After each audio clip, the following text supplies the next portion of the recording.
Allahu Akbar walillahil hamd.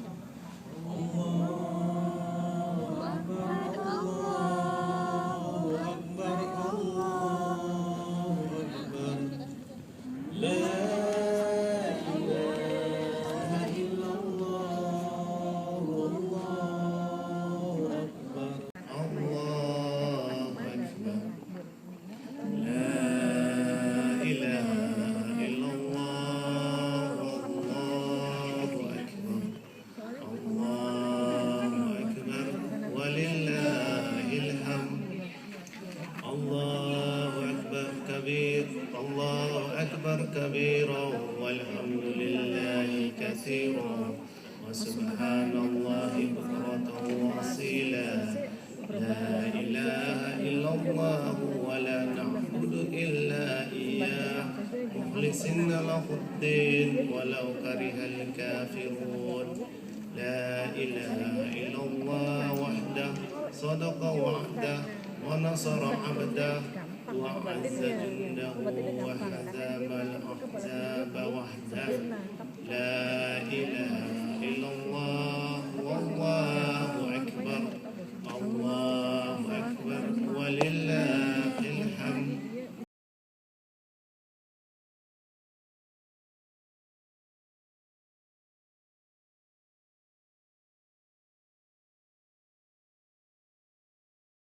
Tasyrik nantinya yang di tanggal 11, 12, 13 Dzulhijjah kita diharapkan untuk berpuasa ya. Hari ini harap berpuasa, besoknya lagi itu harap berpuasa. Karena itulah hari-hari tasyrik di mana kita disunahkan muakkadah untuk menyembelih hewan kurban. Sebagaimana tuntunan Rasulullah SAW dalam hadis-hadis sahih bahwa seekor kambing itu untuk satu orang beserta dengan ahli baitnya, beserta dengan keluarganya. Kalau satu ekor sapi itu bisa 7 orang beserta dengan ahli baitnya. Kalau kemudian menegakkan diri dari seorang hamba kepada penciptanya dengan jalan menyembelih binatang ternak dan dilaksanakan sesuai dengan tuntunan Rasulnya dalam rangka mencapai ridha Allah Subhanahu wa taala. Ma'asyiral muslimin wal muslimat jamaah salat Idul Adha rahimakumullah. Hari raya Idul Adha ini juga disebut sebagai hari raya haji, di mana tahun-tahun sebelumnya lebih dari 2 juta muslim dari berbagai penjuru dunia datang dan berkumpul di Mekah Al-Mukarramah untuk melaksanakan rangkaian ibadah haji. Kita tahu semua ini. Namun gara-gara COVID-19, maka tahun ini hanya untuk mereka yang tinggal di Saudi Arabia saja yang bisa melaksanakannya. Mereka, saudara seiman kita, menjadi tamu Allah di tanah suci dengan ihram yang sama, dengan seruan talbiyah yang sama. Labbaik Allahumma labbaik, labbaik la syarika labbaik, innal hamda wan ni'mata laka wal mulk la syarika lak. Semoga kita semua yang belum mendapatkan kesempatan untuk menjalankan ibadah haji ini disegerakan Allah untuk dipanggil sebagai tamunya. Allahumma amin.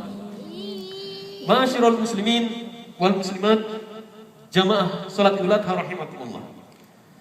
Pada kesempatan istimewa ini, izinkan khatib untuk mengajak para jamaah sekalian, wabil khususan dan pada khususnya bagi mayoritas dari kita yang berdarah Indonesia, untuk merenungkan kembali tentang esensi hidup kita di dunia ini, untuk memikirkan barang sejenak kenapa kita eksis di dunia ini, untuk apa. Indonesia Norway yang terpisah kira-kira 11.000 km jauhnya, itu jarak terdekat dari Jakarta ke Oslo, itu kira-kira 1/4 dari keliling bumi. Masya Allah, itu jauh sekali. Kita nekat berangkat meninggalkan tanah air menuju Norway, tinggal di sini 1 tahun, 2 tahun, 11 tahun, 12 tahun, 10 tahun, 20 tahun, bahkan mungkin seumur hidup. Allah a'lam. Pertanyaannya adalah untuk apa? Kita rela untuk berjauhan dengan orang tua kita, dengan adik kakak kita, kakek nenek, paman tante, kawan-kawan terdekat kita, dengan risiko bertemu hanya setahun sekali atau 2 tahun sekali, dan bahkan gara-gara COVID-19 bisa ditunda lagi. Pertanyaannya adalah untuk apa? Why? What for? Untuk apa?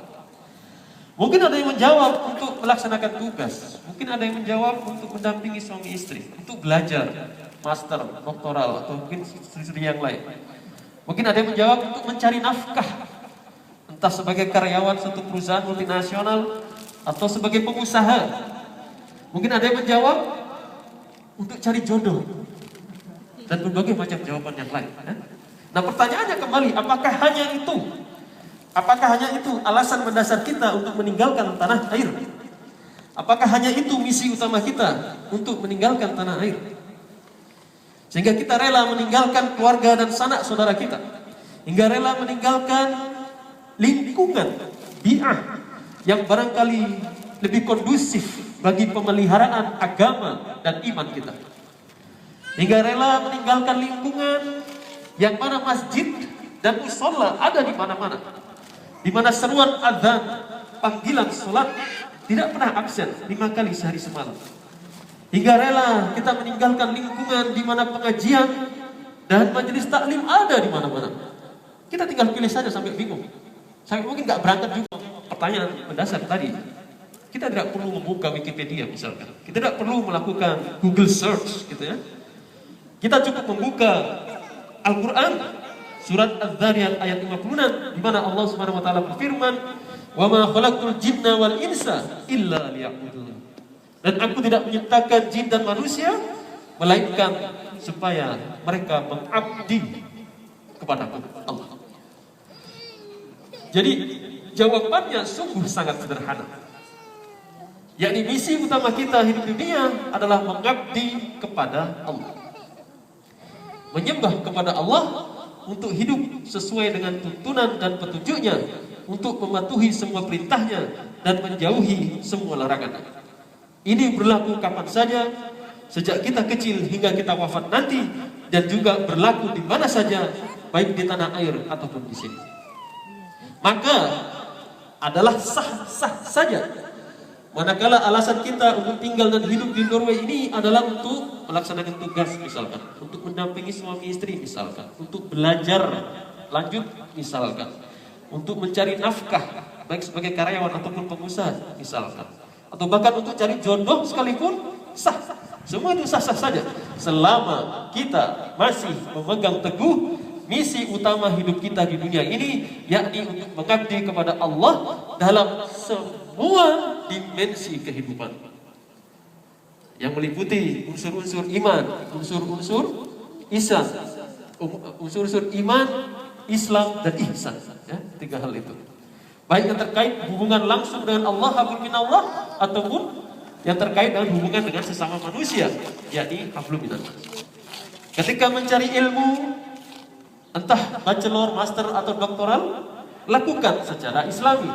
Ketika mencari nafkah, lakukan secara islami. Ketika berteman dan berinteraksi dengan orang lain, lakukan secara islami.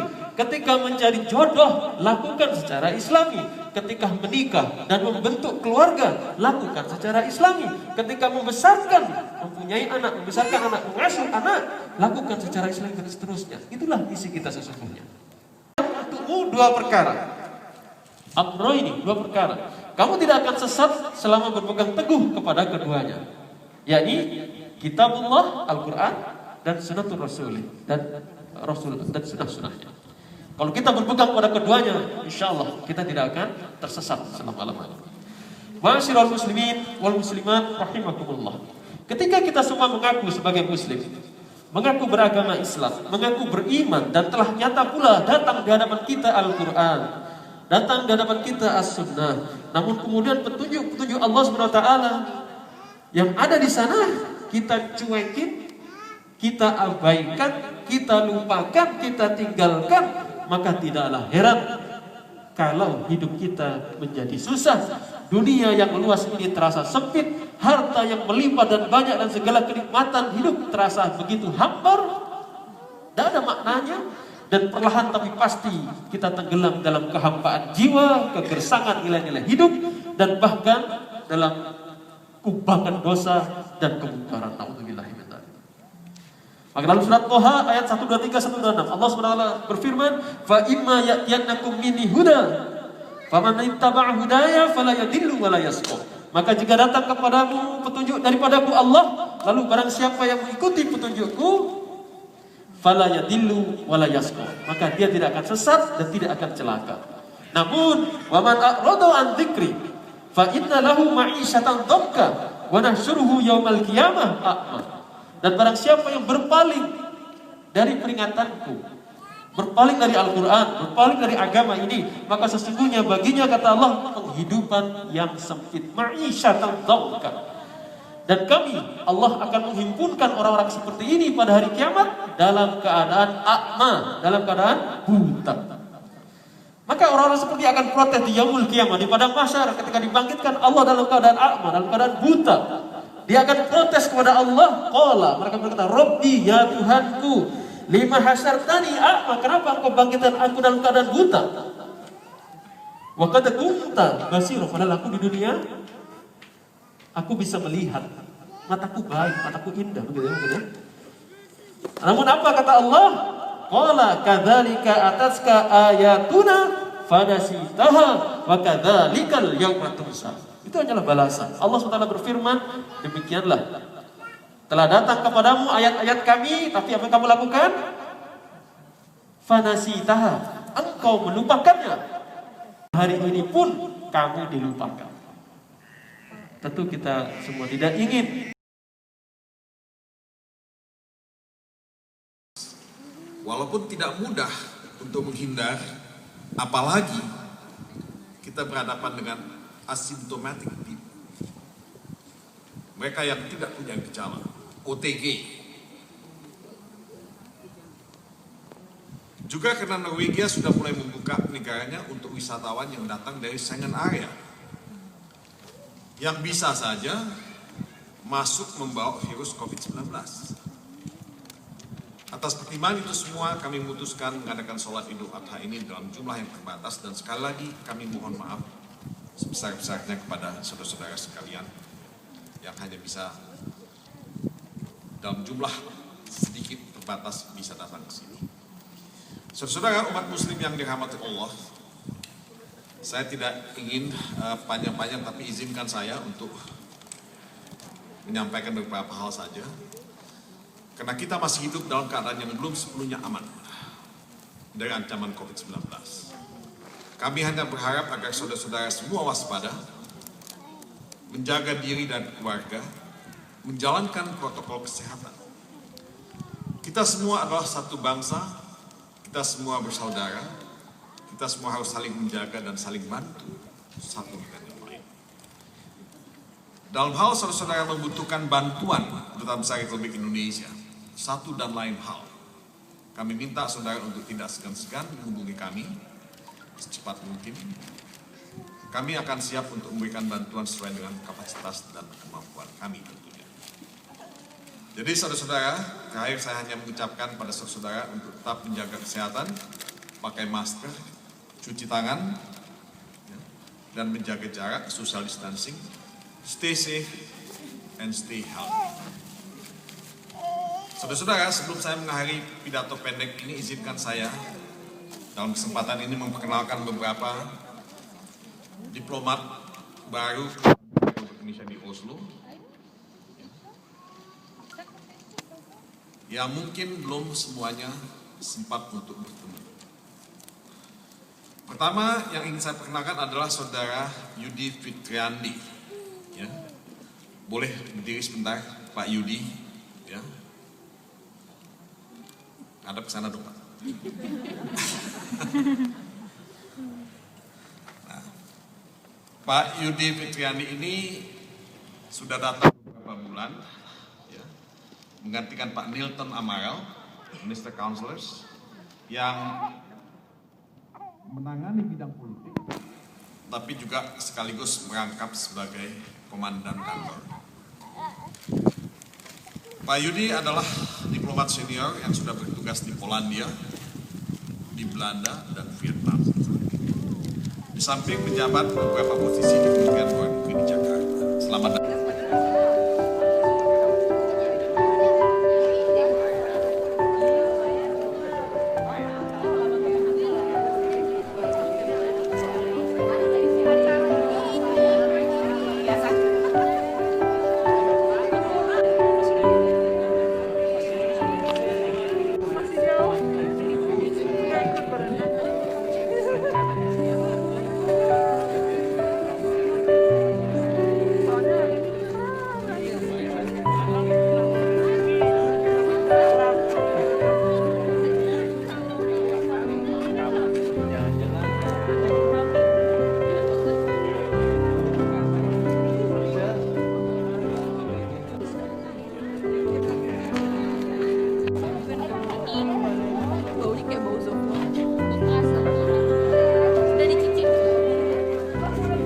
pedas makanannya Pedas. Pedas ya. Makasih ya, selamat bertugas. Biasa aja. ini yang biasa.